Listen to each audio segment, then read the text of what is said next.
आणि एक गोटा हाती घेतला आणि ट्रॉलीवर मारला आणि त्यानं सांगितलं की खरीदना तो दूर आहे, देखा तो भी मार खाएंगे. तुम्ही आंदोलन करावं आणि सरकार त्याला उत्तर देईल नाही देईल. विधानसभा निवडणुकीत तुमचा पराभव झाला तेव्हा तुम्ही म्हटलं होतं की EVMमध्ये गडबड आहे, पण नंतर तुमचा एक प्रहारचा विजय झाला तेव्हा तुम्ही हा आरोप नाही करू शकले. 3,000-4,000मध्ये काय गपला करणार तुम्ही? तुमचे सहकारी राजकुमार पटेल हे कुठेतरी दुरावले आहेत. राजकीय गणितच ते आहे. लोकसभा निवडणुकीत काँग्रेसचा जरी विजय झाला असला, जे खासदार निवडून आले त्यांच्या विजयामध्ये तुमचा वाटा आहे अशी चर्चा खूप रंगली होती. तर त्यांनी मानलं पाहिजे का नाही? हा आक्रमकपणा आणखी किती दिवस?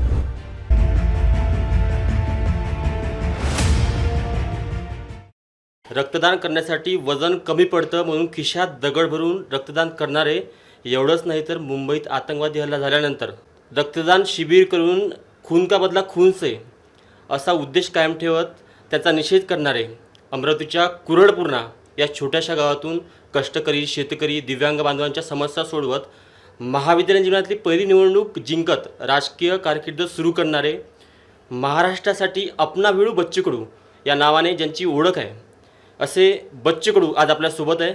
बच्चू भाऊ नमस्कार, आमच्या या बडबडमध्ये आपलं स्वागत आहे. माझा पहिला प्रश्न तुम्हाला आहे. आंदोलक म्हणून तुम्ही अख्ख्या महाराष्ट्रात एक चर्चेचा एक नेतृत्व तुम्ही आहे. असं असताना तुमचं पहिलं आंदोलन शेतकऱ्यांसाठी झालं होतं, ते सुतळी बॉम्ब आंदोलन. काय नेमकी भूमिका होती आंदोलनाची?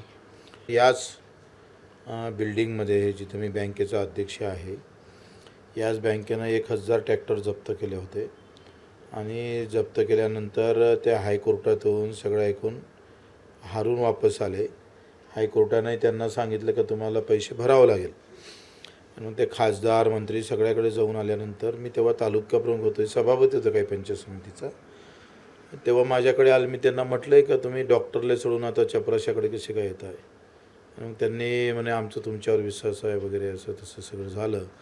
आणि याच मराठी तुम्ही ज्या गेटमधून आलो तिथं मी उभं होतो आहे. तिथं आमचं आंदोलन बँकेवर कारसेवा, तेव्हा कारसेवेचं आंदोलन सुरू होतं अयोध्येचं. ते अयोध्येच्या मंदिरासाठी होतं, इकडे मी ते शेतकऱ्यासाठी करत होतो. तेव्हा पोलीस बंदोबस्त शहरात पूर्ण तणावाचं वातावरण होतं आणि अशा ह्याच्यात आमचं आंदोलन अधिक जास्त तणाव वाढवणार होते. आणि तेव्हा सगळे शेतकरी येतो म्हणे, 1,000 शेतकऱ्यापैकी म्हटलं 500 तरी येईन. तर ते काही 50-60च आले आणि आमचे कार्यकर्ते काही 20-25, असे 75 लोक. आणि पोलिसांचा ताफा 500 होता, 500-600च्या पर्यंत पोलिस होते आणि आम्ही फक्त 75 कार्यकर्ते. आणि अशा वेळेस आता कसं लढावं, कशा प्रकारे हे ट्रॅक्टर बाहेर काढावे, तर आम्ही त्याच्यातलेच चौघजणं या बँकेच्या मागच्या बाजूनं जाऊन तिकडे फटाके फोडले. थोडं साईडनं जाऊन, इथे इकडे एक रस्ता आहे, साईडनं जाऊन त्या पोलिसांना असं वाटलं की बाबा हे सगळे मागून घुसले की काय. आणि तसं ते पोलीस थापा तिथला कमी झाला आहे, तसं आम्ही सगळेजणं अंदर आलो आणि एक गोटा हाती घेतला आणि ट्रॉलीवर मारला आणि त्यानं सांगितलं की खरीदना तो दूर आहे, देखा तो भी मार खाएंगे. आणि मग असं करत करत आम्ही सगळे या कॅबिनमध्ये आलो. इथे काहीतरी प्रशासक होता, कलेक्टर मॅडम आले आणि तेव्हा फक्त 1,000 रुपये शेतकऱ्याला भरून ट्रॅक्टर सोडावं लागले. बँकेचं हे मोठं उदाहरण होतं. त्या हंगामाच्या काळात सगळ्या शेतकऱ्यांच्या हातात ट्रॅक्टर गेले, पण शेतकरी नव्हते आंदोलनात. 1,000पैकी फक्त 50,000 होते, 50 लोक हजर होते. असं असताना तुम्ही 2004 नंतर आमदार बनले आणि त्यानंतर आमदाराची राहुटी हा एक स्तुत्य उपक्रम तुम्ही हाती घेतला. आता तुम्ही 4 वर्ष आमदारकी झाल्यानंतर आता कुठेतरी म्हणजे तुम्हाला आराम आहे त्या पदापासून, पण असं असताना तुमचा हा उपक्रम कुठं खंडला आहे का? नाही नाही, आमचे दर सोमवारी जनता दरबार असतेच, लोक भरपूर येतात आणि अर्धं तर काम आम्ही मोबाईलवरच करतो. मॅसेज केला, अधिकाऱ्याचा नंबर पाठवला, त्यानं त्याचं नाव पाठवलं का मॅसेजवरच, मोबाईलवरच अर्धा जनता दरबार होते. त्याच्यानं फक्त त्यानं त्याचं काय नाव आहे ते पाठवावं, काम काय ते पाठवावं आणि त्या अधिकाऱ्याचा संबंधीचा नंबर पाठवावा, बाकी विषय संपला. तुमचं एक शोले आंदोलन हे खूप गाजलं, ज्याची चर्चा आजही काढलं की बच्चू कडू कुछ तो दम आहे इस आदमी में. त्या शोले आंदोलनाची काय भूमिका होती? मी कुठंतरी असंच कोणाच्या घरी बसलं होतं आणि तितक्यात शोले पिक्चर चालू होता जे TV वर. आणि त्या टाकीला पाणी नव्हतं त्याच्या घराच्या समोरच्या. म्हटलं ते का रे या धर्मेंद्रसारखं तुम्ही पण बसा ना वरते पाण्यासाठी. आणि ते कार्यकर्ते काही बसले नाही. मग आमच्या डोक्यात कल्पना आली का नागपूरच्या अधिवेशन काळात आपण शेतकऱ्याच्या मागणीसाठी टाकीवर चढलो पाहिजे. पण त्या पिक्चरमधून आलेली आयडिया आहे ती. म्हणजे धर्मेंद्र बसंतीसाठीच टाकीवर गेला होता, आम्ही शेतकऱ्यासाठी गेलो. आणि तेव्हा आर आर आबा आणि इथले पालकमंत्री सुनील देशमुख तेव्हा 300 पायऱ्या चढत ते टाकीवर आले होते. आणि तेव्हा त्या दिवशी मला वाटते पवारसाहेबांचा जन्मदिवस होता आणि गोपीनाथजी मुंडेचा. आणि त्याच्या 4 दिवसानं एक मोठी कर्जमाफीची घोषणा पण झाली होती, केंद्र सरकारनं केली होती. एक आंदोलन तुमचं असंही होतं, स्वतःला उलटं टांगून तुम्ही एक आंदोलन केलं होतं. हां, ते काही कारवाईच होत नाही म्हणून आम्ही उपजिल्ह्यासमोर आम्ही उलटी टांगणी आंदोलन केलं होतं. म्हणजे दारूच्या दुकानासमोर दूध वाटप आंदोलनाची काय भूमिका आहे तुमची? हां, तेव्हा आई होती आणि आम्ही शिवजयंतीला दूध वाटप करून ते आंदोलन केलं होतं. अर्थात तेच का दारूच्या बदल्यात दूध घ्या बाबा, ते अधिक महत्त्वाचं आहे. आणि सकारात्मक आंदोलन होतं ते, म्हणजे पूर्ण पॉझिटिव्ह होतं आणि त्याचं खूप प्रसिद्धी त्यावेळेस भेटली होती त्या आंदोलनाला. आईचं नाव तुम्ही काढलं. मला आठवते की आताच शेतकऱ्यांसाठी तुम्ही नागपूरला एक मोठं आंदोलन उभं केलं.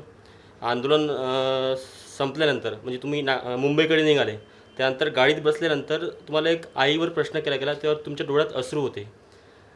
काय वाटतं, म्हणजे एकंदरीत पूर्ण महाराष्ट्र तुमच्यासोबत त्या ठिकाणी आहे, पण आई कुठेतरी नव्हती, ही खंत मनामध्ये होती. खंत पेक्षा तो जो क्षण होता ना, ते लढाई जिंकल्याचा क्षण होता.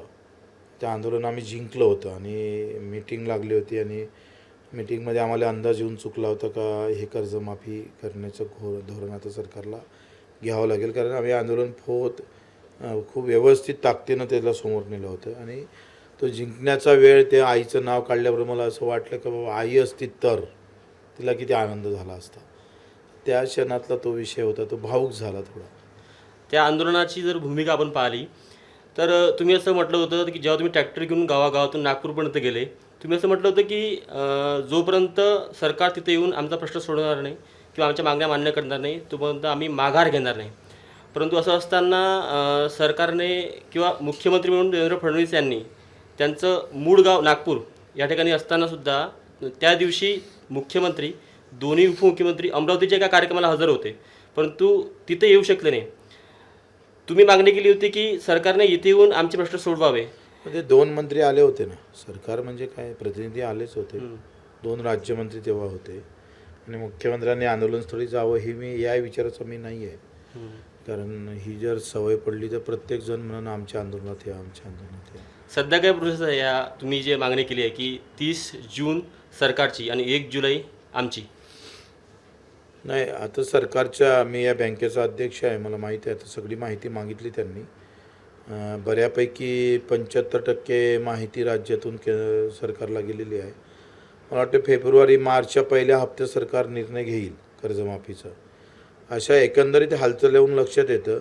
परंतु आमची मागणी अशी आहे का चालू कर्ज जे आहे ते माफ केलं पाहिजे. रनिंग कर्ज जे आहे ते माफ होणं फार गरजेचं आहे. ते नाही झालं तर मग दुष्काळातला शेतकरी सावरला जाणार नाही. एक तर या सगळ्या वर्षामध्ये त्याला हमीभावही भेटला नाही. कारण 20% फक्त सोयाबीन हमीभावात खरेदी झाली, 15 ते 10% फक्त कापसाची खरेदी झाली. तुरीचे तर पुन्हा प्रॉब्लेम झाले आणि कापसाचे अधिक भाव कमी झाले.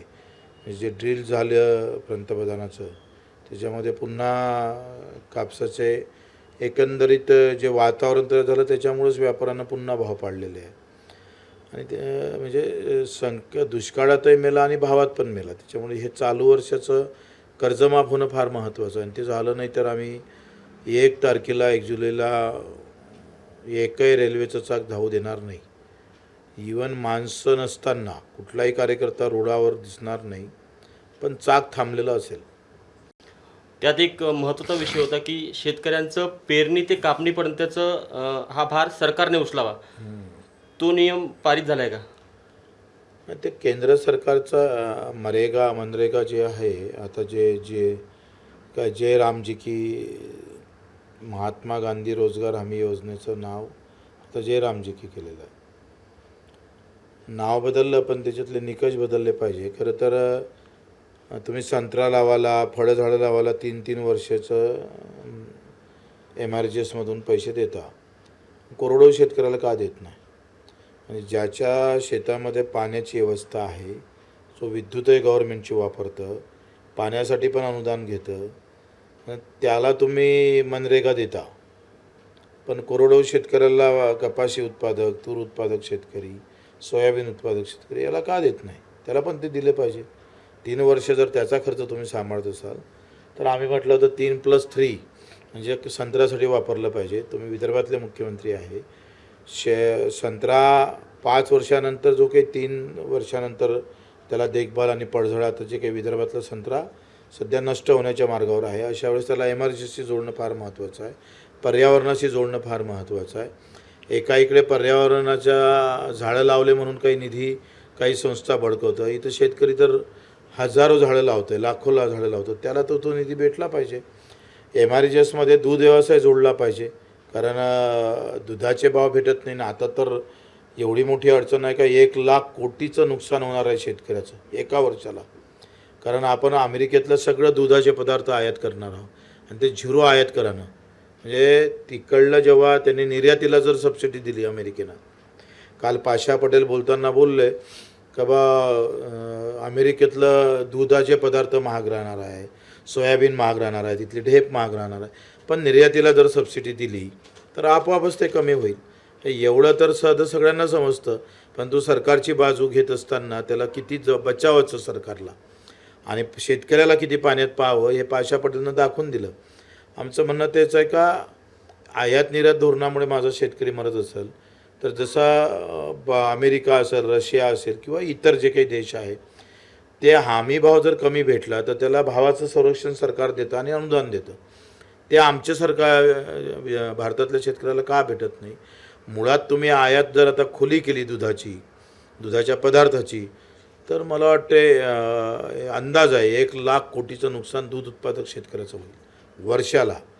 म्हणजे या सगळ्या मोठ्या अडचणी शेतकऱ्यासाठी मोठ्या प्रमाणात उभ्या राहणार आहे आणि आयात निर्यात धोरणामुळे पुन्हा मरावं लागणार आहे. काय मोदीजींना पटलं माहीत नाही, ते कुठं नमले कुठं दबले, म्हणजे त्यांना बॅकमेलिंग केलं जातं की काय, असंही आम्हाला प्रश्नचिन्ह आहे. त्यांनी सांगितलं पाहिजे देशाला का माझ्या काहीतरी अडचणी आहे आणि त्याच्यामुळं मला हा एकतर्फी करार करावा लागला.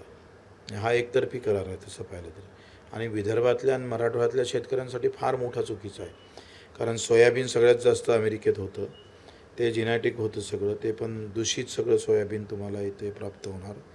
कापसाचे पण तेच प्रॉब्लेम आहे आणि मका पण, हे सगळ्यात जास्त आयात भारतात होणार आहे आणि त्याचे परिणाम भोगावं लागेल. भाऊ, तुम्ही नागपूरच्या बैठकीत सांगितलं, नागपुरात आंदोलन झाल्याच्या नंतर तुम्हाला बैठकीसाठी मुंबईला बोलावलं होतं. त्यावेळेस रविकांत तुपकर असं म्हणाले होते की त्या बैठकीत मुख्यमंत्री फडणवीसांची फार चिडचिड होत होती. नेमकं त्या बैठकीत काय घडलं होतं? खरंच फडणवीसांची चिडचिड होत होती का? नाही, कसं आहे, एवढी मोठी मागणी घेतल्यानंतर आणि दुसरी गोष्ट सरकारला श्रेय न जातं त्या आंदोलकाला जातं तर चिडचिड होणारच आहे. ते तर साहजिकच आहे ना. म्हणजे आता मी जर तुम्हाला प्रश्न विचारले तुम्ही अडचणी झाली तर तुमच्या चेहऱ्यावर थोडी तर हावभाव दिसतंच. तसं ते तर नॅचरल आहे. म्हणजे त्या चिडचिडपणाचं काही फार मोठं महत्त्व नाही आहे.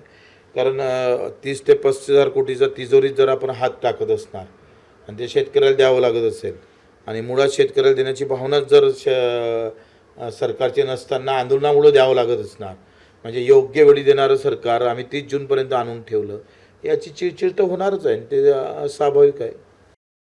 त्या बैठकीत खटके देखील उडाले होते असं म्हटलं जात होतं. तर बैठक आहे ना, बैठक काही नॉर्मल थोडी होत असतं.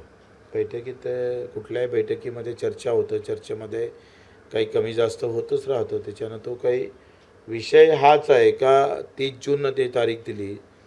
त्यांचं म्हणणं होतं का 31 मार्चमध्ये आम्ही नवीन तरतूद करू आणि तरतूद केल्यानंतरच आम्हाला, कारण आता या बजेटमध्ये तर पैसे नाही आहे. त्यांनी या बजेटमध्ये जर पैसे नाही आहे म्हणून त्यांनी 30 जून दिली होती आपल्याला, तेपर्यंत काही माहिती जमा होतं. पण आता एकंदरीत ज्या हालचाली आहे त्याच्यावरून असं वाटतं का सरकार कर्जमाफी करतं आहे, त्या मूळमध्ये आहे. आता किती रकमेचं करतं, कोणते निकष लावतं, हा प्रश्नचिन्ह आहे. शेतकऱ्यांसाठी वच्चूभाऊ तुम्ही कैवारी आहात. असं असताना तुम्ही यावर्षी आंदोलन कराल हे ठीक आहे, पण दरवर्षी तुम्ही आंदोलन करावं आणि सरकार त्याला उत्तर देईल नाही देईल. शेतकऱ्यांसाठी कायमस्वरूपी काय तोडगा काढता येईल असं तुमची एखादा योजना असेल? शेतकऱ्यांनाच कायमस्वरूपी तोडगा काढला पाहिजे. मतदानातून ते आंदोलन दाखवलं पाहिजे. शेतकरी हा आंदोलनात सहभागी होत नाही.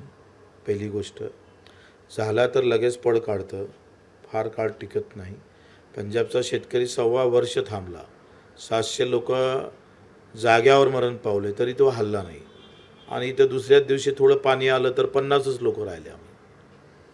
म्हणजे एक तर आंदोलनात तुम्ही टिकत नाही, आंदोलनात तुम्ही येत नाही. जातीपाती धर्माचं पहिले तर शेतकऱ्यांचं शेतकरी स्वतःसोबत लढावं लागेल स्वतःला.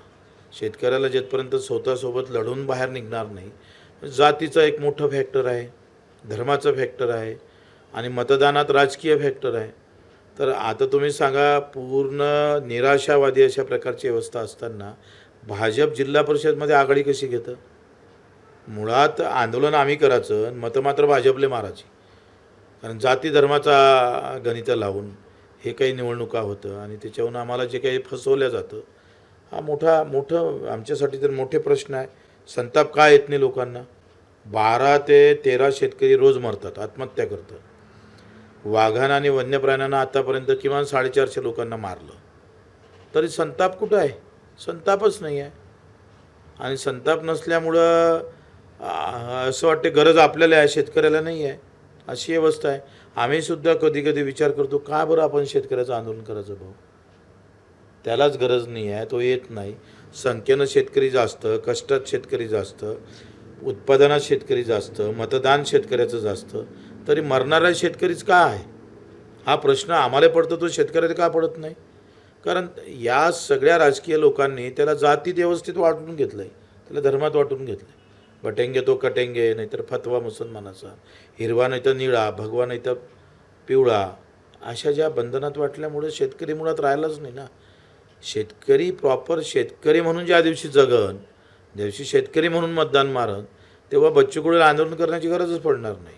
साक्षी केळकरनी आपल्या अनेक आंदोलनांपैकी शेतकऱ्यांसाठीचं महत्त्वपूर्ण आंदोलन राहिलेलं आहे. तर पूर्वीपेक्षा आता उत्पादन वाढलेलं आहे, परंतु शेतकऱ्याची जैसी तेच परिस्थिती आहे आणि आत्महत्याही वाढतच आहे. तर याविषयी आपलं मत काय आहे? उत्पादन वाढलं, पण उत्पादन खर्च पण वाढला आणि उत्पन्न घटलं.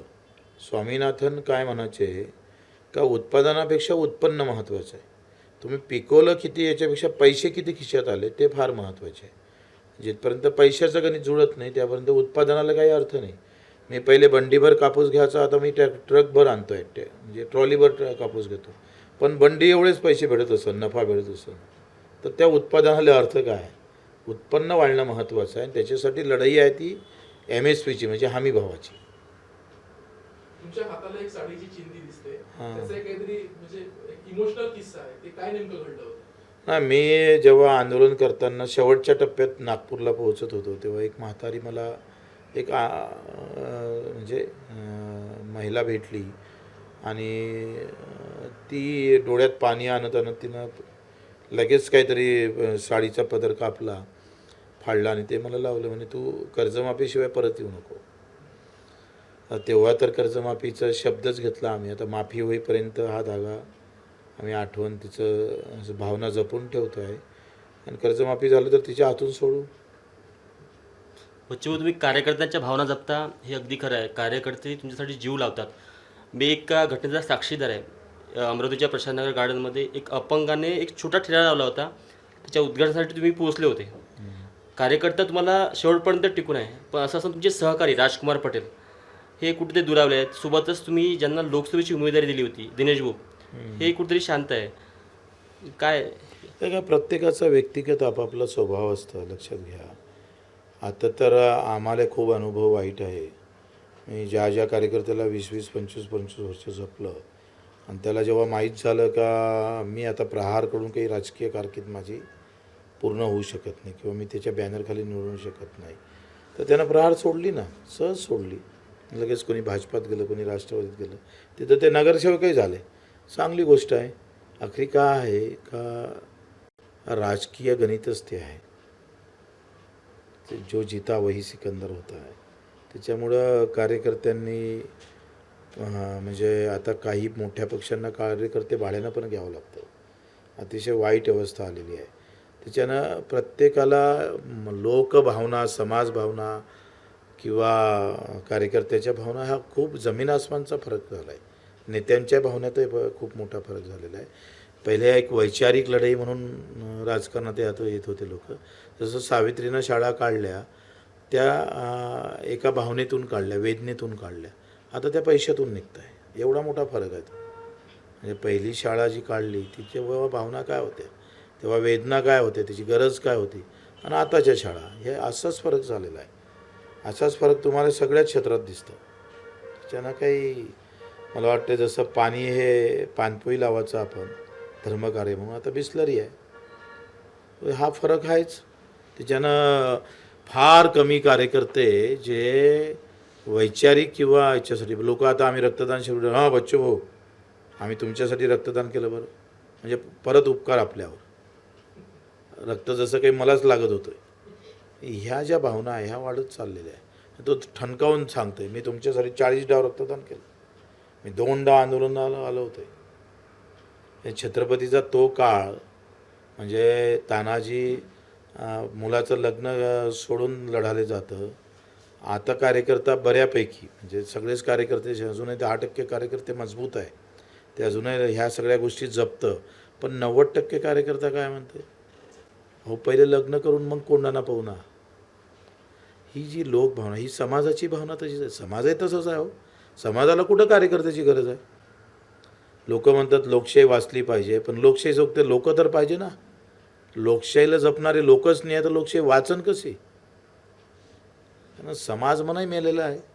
चांगल्या कार्यकर्ते किती निवडून आले पहा बरं नगरपालिकेमध्ये, महानगरपालिकेमध्ये पैसेवाले निवडून आले. 75% भाजपचे लोक हे त्याच्या घरातले निवडून आणले. कोणी आमदाराची पोरगी, कोणी आमदाराची बायको, कोणी आमदाराची आई. म्हणजे एकाकडे नाव ठेवणारी भाजप आज सगळ्यात जास्त त्यांची वंश परंपरा चालवली. हे घराणेशाही निवडली कोणं, त्यांनी जरी उमेदवार दिला पण निवडली समाजानंच ना. समाज कुठं त्या लोक जोगत आहे. विधानसभा निवडणुकीत तुमचा पराभव झाला तेव्हा तुम्ही म्हटलं होतं की EVM मध्ये गडबड आहे, पण नंतर नगराध्यक्ष तुमचा एक अचलपूरमध्ये प्रहारचा विजय झाला चांदूर बाजारमध्ये. तेव्हा तुम्ही हा आरोप नाही करू शकले? नाही केलं ना आम्ही. तेव्हा म्हटलं यावेळेस EVM निवडणूक आयोगानं थोडंसं जपलं, कारण मतं कमी असतं ना. 3000-4000मध्ये काय गपला करणार तुम्ही. आखरी तुम्हाला समुद्रातच जे काही करायचं असेल ते मोठ्या याच्यामध्ये करावं लागेल. महानगरपालिकेमध्ये कुठं केलं असेल, जिल्हा परिषदमध्ये 40-45 हजार मतामध्ये दिसू शकत नाही. 1-2%, 10% बदलू शकतं. पण 3 ते 4 हजार मतदानामध्ये काय होणार आहे. तुम्ही काय 200-300 मतामध्ये EVMचा वापर करू शकता. असं पाहिलं तर आपण अमरावती जिल्ह्यात राजकारण जर पाहिलं, या जिल्ह्यात अनेक आक्रमक नेते आहे, त्यामध्ये तुम्ही सुद्धा एक आहे. असं असताना रवी राणा आणि तुम्ही काय वैर आहे? नेहमी तुम्ही आमच्या मीडियावर नेहमी असता. वैचारिक आहे. त्यांना कसं आहे का, त्यांना कोणी सांगतं म्हणून ते बोलतात. तुम्ही मागे त्यांची कौतुक सुद्धा केलं होतं. मग भाजपला जे काम आम्ही करू शकलो नाही त्या भाजपला पूर्ण काय म्हणते मातीत घालण्याचं काम रवी राणानं फार व्यवस्थित केलेलं आहे. त्याचं कौतुकच करावं लागेल. अमरावती जिल्ह्याची भाजप सध्या कोणाच्या म्हणजे इशाऱ्यावर चालतं असं तुमचं मत आहे? रवी राणा, नवनीत राणा जर त्यांनी जर हात वरते केलं इथं भाजप शून्य राहील. भाजपच राहणार नाही. मग देवेंद्र फडणवीसला येऊ दे का गडकरींना येऊ दे, कोणीही येऊ द्या, रवी राणा आणि नवनीत राणा आहे म्हणून भाजप आहे. लोकसभा निवडणुकीत काँग्रेसचा जरी विजय झाला असला, जे खासदार निवडून आले त्यांच्या विजयामध्ये तुमचा वाटा आहे अशी चर्चा खूप रंगली होती. कुणाच्या विजयामध्ये? बळवंत वानखडे जे खासदार आहे. त्यांनी मानलं पाहिजे का नाही. पण माणसात चर्चा होती की कसं आम्ही तर त्या पद्धतीनं समोर गेलो होतो. बदला घ्यायचाच होता आहे. मी ठरवलंच होतं का आम्ही पाळण्यासाठीच उभं राहतो म्हणून. जिंकून आलं ते बोनस. बच्चू भाऊ बदल्याचं असं बोलले, नवनीत राणा वारंवार असं बोलतात की तिवसा मतदारसंघात यशोमती ठाकूरांचा बदला घेतला आणि अचलपूर मतदारसंघात बच्चू कडूंचा आम्ही बदला घेतला. वारंवार त्या बदल्याची भाषा करतायत. ज्या वेळेस लोकसभा निवडणुकीच्या वेळी तुम्ही आता बोलले की आम्ही बदला घेतला, त्याचप्रमाणे नवनीत राणा देखील म्हणतात की आम्ही बदला घेतला. नवनीत राणांचं काय असं नेमकं समीकरण आहे की त्याचा त्यांची बदला घ्यायचा काही विषयच नाही आहे. पुऱ्या महाराष्ट्रातलेच रिझल्ट हे BJPच्या विरोधात गेलेले आहे. त्यानं ते नवनीत राणाचा विषय नाही आहे. आम्ही इथं येणारी सीट पाडूच शकलो आम्ही, ही आमच्यासाठी महत्त्वाची गोष्ट आहे. नवनीत राणा म्हणत असेल तिनं आम्हाला पाडलं, तर हा फार चुकीचा विषय आहे. कारण तिच्यात ती ताकद नाही आहे, त्यांच्यामध्ये दोघांमध्ये ताकद नाही आहे. आणि त्यावेळेस रिझल्टच तसे आले. तुम्ही सांगा ना, 1,34,000 केवलराम काळेले भेटले. ते केवलही नाही रामही नाही. 1,34,000 मतं. रवी राणाला 1,10,000 मतं. कुठून आले मतं? हे सगळे तुम्ही जर पाहिले तर जे काही उमेदवार पहिले अजितदादा किंवा ते गणपतराव देशमुख त्यांना हे मतं भेटायचे 1,00,000च्या वर. आता सरासरी उमेदवार 1,00,000च्या वर गेले. गडबड आहे कुठेतरी. हे तर स्पष्ट आहे. बच्चू संपूर्ण राज्याला धक्का देणारी विमान अपघात, अजितदादांचा अपघात, यावर अनेक संभ्रम अख्ख्या महाराष्ट्राला आहे. परवा रोहित पवार यांनी सुद्धा पत्रकार परिषद घेऊन अनेक प्रश्न उपस्थित केले. अमोल मेटकरी यांनी सुद्धा प्रश्न उपस्थित केले. तुम्ही कसं पाहता याकडे? नाही, मला एक सांगा, साधी गोष्ट आहे का एवढी काय एमर्जन्सी होती? का होतं आहे, वैमानिकाला हे सांगितलं जातं का 1000% जेव्हा लँड तुम्हाला जेव्हा स्थिर करायचं किंवा विमान उतरवायचं आहे, तेव्हा 1000% जेव्हा गॅरंटी येत नाही, विश्वास येत नाही, तोपर्यंत उतरू नका. हे तर स्पष्ट आहे ना. का उतरवलं मग? आणि पर्याय दिलं असतं. जेव्हा विमान उडतं तेव्हाच त्यांना पर्याय दिले असते का इथे जर लँड करू शकले नाही तर बाजूचं विमान तर होतंच किती अंतरावर, अर्ध्या तासावर. काय फरक पडला असता? हा संभ्रम निर्माण करणारीच गोष्ट आहे. आणि एक VIP म्हणजे, आणि जे काही विमान होतं ते सुद्धा खास कंपनीचं. जनरल लोक ज्या विमानात बसते त्याच्यापेक्षा अधिक अपडेट होतं. आणि तिथं जर असं होतं तर मग शंका होतं. आता एवढा सगळा चांगला स्लॅब आहे, हे पडलं तर लोकांना काय वाटेल? अरे कुठंच काही वाईट नव्हतं, कुठंच काही डागडुगी लागली नव्हती. आत्ता बांधलेली इमारत पडली काय? कुछ तो गडबड आहे. एक तर बांधकामात गडबड झाली असेल, नाहीतर काही बदमाशकी झाली असेल. असं असताना आपण पाहतो की एक साधा ॲक्सिडेंट जरी झाला तर अगदी 15 मिनिटात व्हिडिओ समोर येतो ॲक्सिडेंटचा.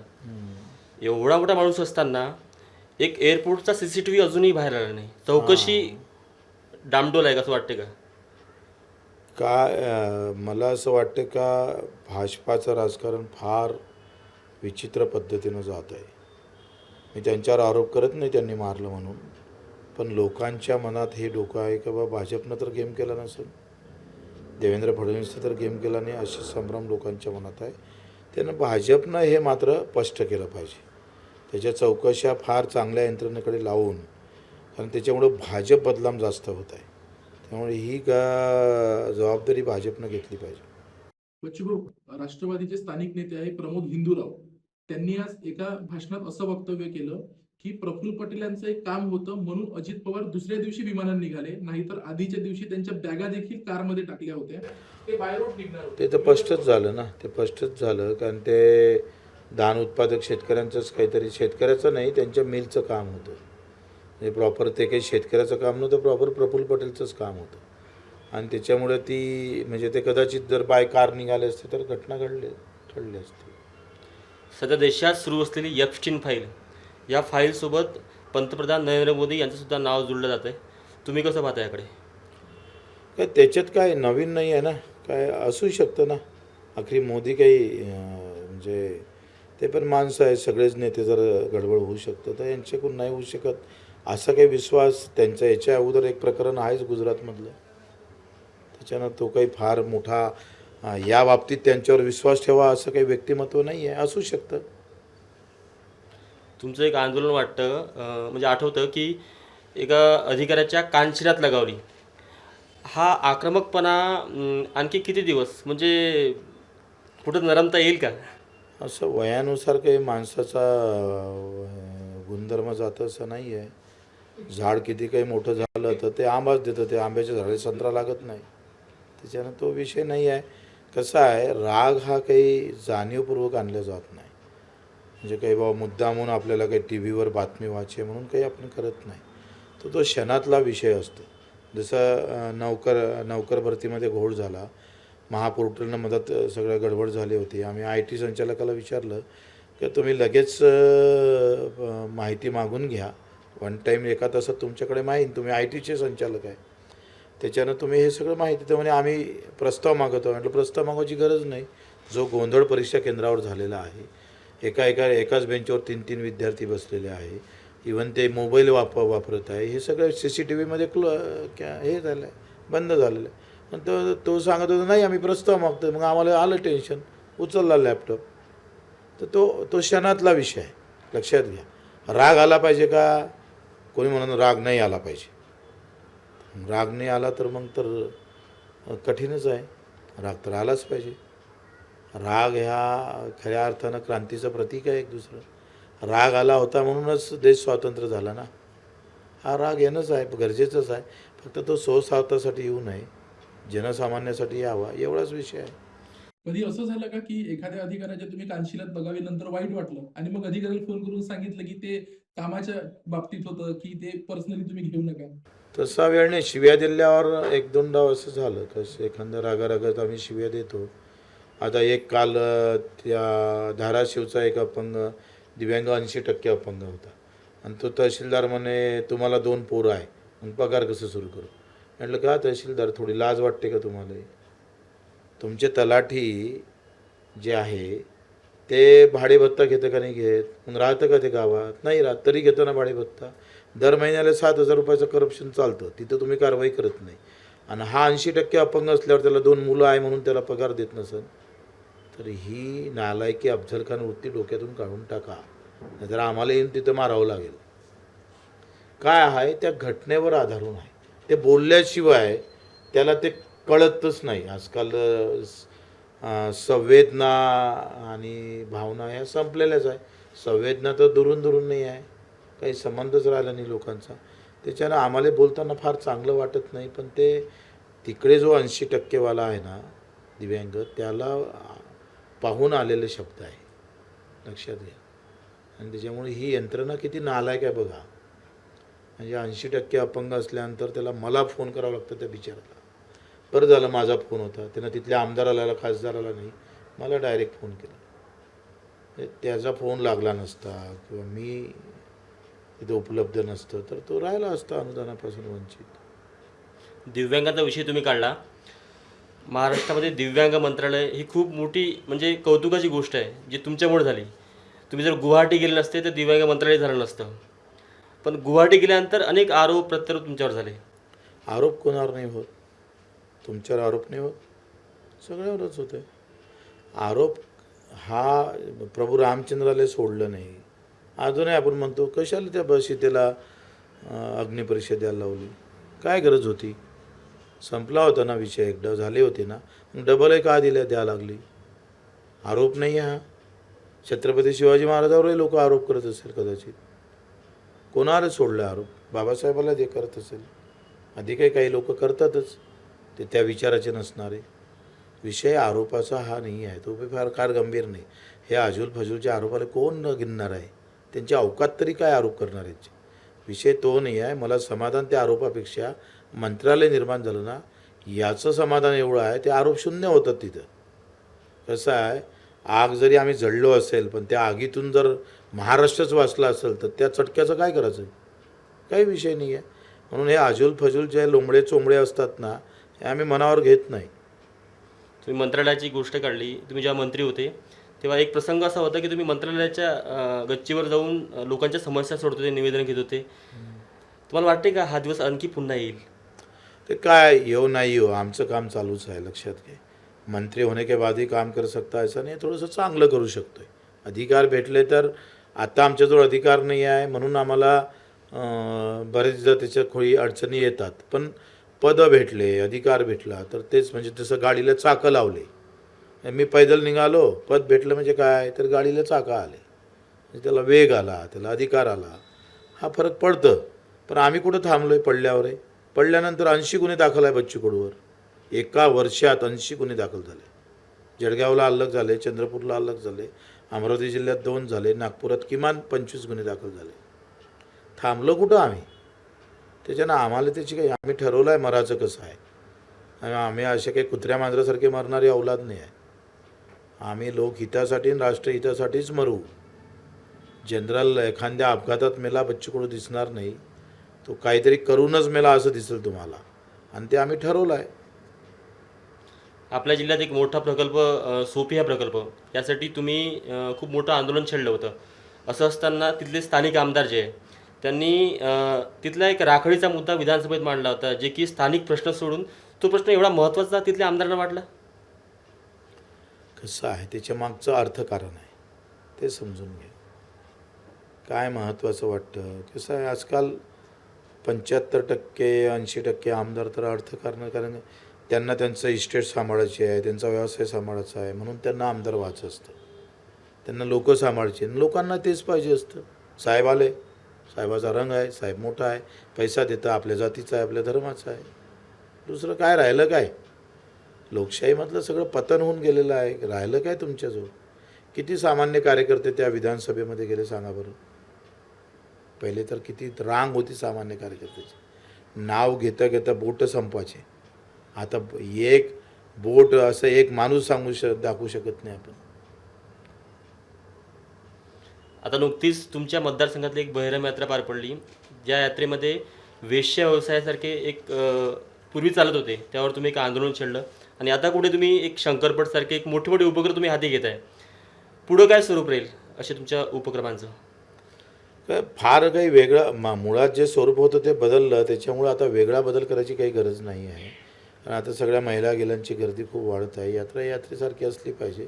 पहिले यात्रेचं महत्त्व फार वेगळं होतं, कारण वर्षभरानंतर त्या यात्रेत जो माल यायचा किंवा जे साहित्य भेटायचं ते दुरून दुरून मुंबईपर्यंत भेटायचं नाही, ते यात्रेतच भेटायचं. आता ते सगळीकडे भेटते.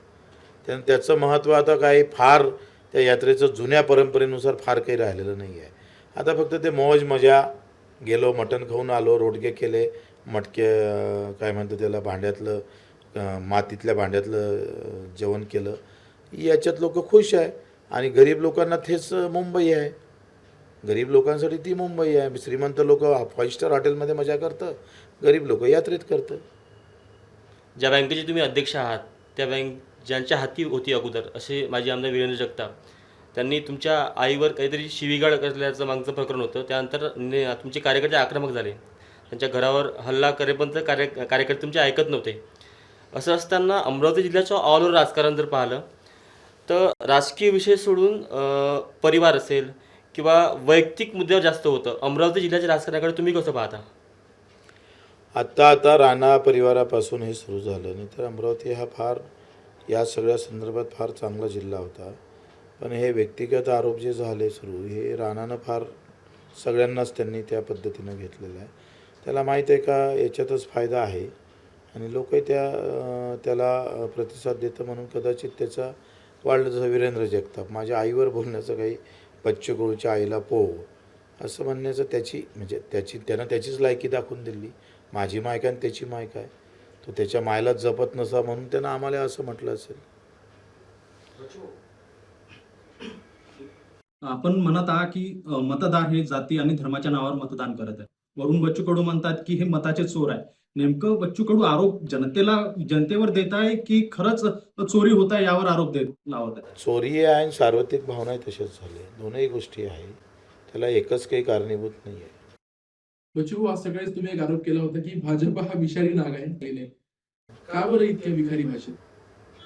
त्या प्रत्येकासोबत असंच वागलं ना. नाही म्हणजे फडणवीस साहेब फार सांगत होते का मी फोन केल्यानं बच्चू कडू एका फोनवर आले. पण आम्ही जेव्हा फोन केला आणि जेव्हा आम्हाला आंदोलनाची शेतकऱ्यांच्या आंदोलनाच्या संदर्भात तेव्हा ते फोन उचलू शकले नाही. म्हणजे उलट त्यांनी जे मी फोन केला आणि बच्चू कडू गेले हे घडलंच नाही. परंतु माझ्या मतदारसंघातल्या मुस्लिम लोकांना असं वाटलं पाहिजे, त्यातली राजकीय खेळी होती त्यांची, का बाबा बच्चू कडू माझ्या एका फोनवर येऊ शकते, मग मुसलमान मतं मारणार नाही. असे एक व्यवस्थित खेळी त्यावेळेस देवेंद्र फडणवीस खेळले. कधी सवाल विचारला नाही फडणवीसांना की तुम्ही असं का बरं बोलले होते म्हणून? काय बोला तर कसं आहे ते ह्या बोलून आता त्याचा फायदा तरी काय आहे? विषय संपला आहे ना तो. आता तेच ते विषय घेऊन काय करायचं?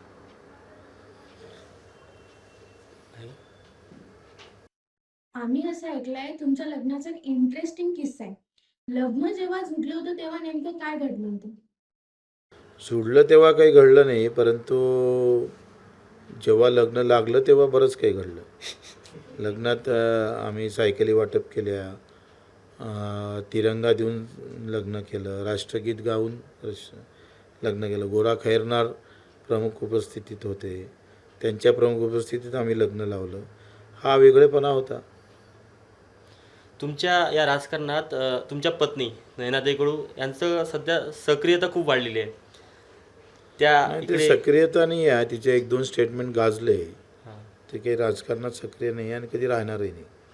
तुमच्या घरचं राजकारणात कोण राहील पुढे? मी तर पोराले नाही म्हटलं डायरेक्ट, आणि त्याची इच्छा नाही आहे. कारण हे खूप बेकार आहे. आता आपल्यासारख्याचं राजकारण राहिलं नाही. बच्चू कडू यांची ओळख अख्ख्या महाराष्ट्राला आहे, परंतु शरद पवारांनी असं म्हटलं होतं की कोण बच्चू कडू. तिथून काही दिवसानंतर शरद पवार तुमच्या घरी होते. हां, तेच तर शरद पवारची खासियत आहे.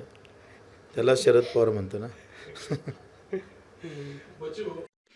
तुम्ही मोजरीला आंदोलन केलं होतं त्यावेळेस चंद्रशेखर बावनकुळे तुम्हाला भेटायला आले होते. त्यांनी विनंती केली होती की तुम्ही तुमचं अन्नत्याग आंदोलन मागे घ्यावं. तुम्ही घेतलं नाही. दुसऱ्या दिवशी उदय सामंत आले होते. त्यांच्या शब्दावर तुम्ही अन्नत्याग आंदोलन मागे घेतलं. हा फरक का बरं? ते शिंदे गटाचे तेव्हा त्यांनी लेखी दिलं नव्हतं. दुसऱ्या दिवशी लेखी घेऊन येतो असं त्यांनी म्हटलं, आणि मग येताना मग उदय सावंत पण आले होते. असं काही नव्हतं. ते म्हणे मी पूर्ण विचारून किंवा देवाभाऊशी मी रात्रीभर चर्चा करून मग उद्या तुम्हाला लेखी देतो म्हणून बावनकुळे येत होते. तितक्यात मग उदय सावंत म्हणे मी लेखी घेऊन जातो. एवढाच विषय. म्हणजे शेवटचा प्रश्न, मी काही नेत्यांची नावे घेईल, तुम्हाला त्यातला एक चांगला गुण आणि एक वाईट गुण सांगायचं आहे. पहिलं नाव पालकमंत्री चंद्रशेखरजी बावनकुळे. बावनकुळेचं कामाच्या बाबतची पहिलीची जे प्रॅक्टिस होती ती फार चांगली होती. आता सध्या ते रेती माफिया म्हणूनच ओळखलं जातं. रवी राणा. कारण नसताना बडबड करून अंगावर घेणे, म्हणजे मला वाटते नवनीत राणाला पाळण्यात सगळ्यात मोठा वाटा रवी राणाचाच आहे. चांगला गुण त्यांच्यातला हाच चांगला गुण आहे. एकनाथ शिंदे. दिलेर माणूस आहे, म्हणजे सामान्य माणसासाठी अतिशय, त्याला काय म्हणतो आपण, अनाथाला एकनाथ भेटल्यासारखं आहे. वाईट गुण.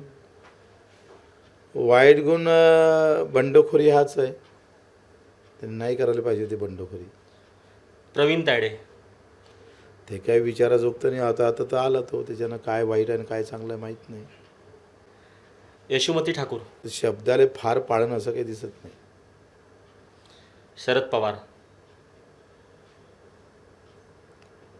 शरद पवारला काय, ते तर म्हणजे न समजणारं व्यक्तिमत्व आहे.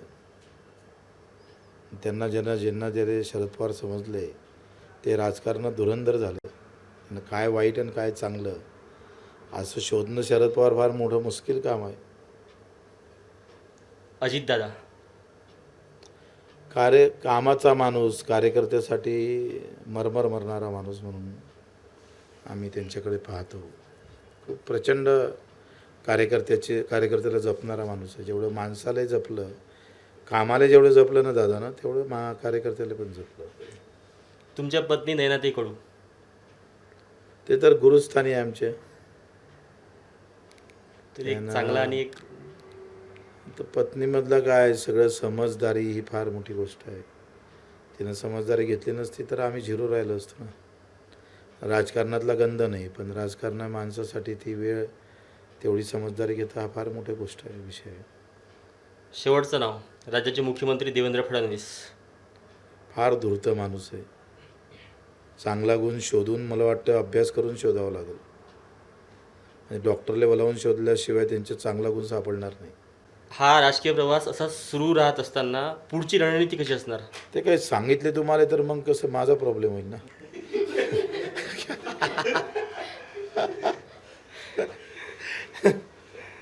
तर हे होते माजी मंत्री बच्चू कडू, शेतकऱ्यांचे कैवारी, दिव्यांगांचे मसीहा आणि महाराष्ट्रातलं एक मोठं नेतृत्व. शेतकऱ्यांसाठी अनेक आंदोलनं त्यांनी महाराष्ट्रात केली. कायम शेतकऱ्यांच्या मुद्द्यांवर ते लढत असतात. जेव्हा आमदार होते त्यांची सुरुवात या शेतकऱ्यांच्या मुद्द्यावरून व्हायची. आज त्यांनी आपल्यासोबत संवाद साधला आहे. आम्ही त्यांच्या या राजकीय वाटचालीस बळबळ टीमकडून शुभेच्छा देतो. भाऊ, तुमचे खूप खूप धन्यवाद. धन्यवाद.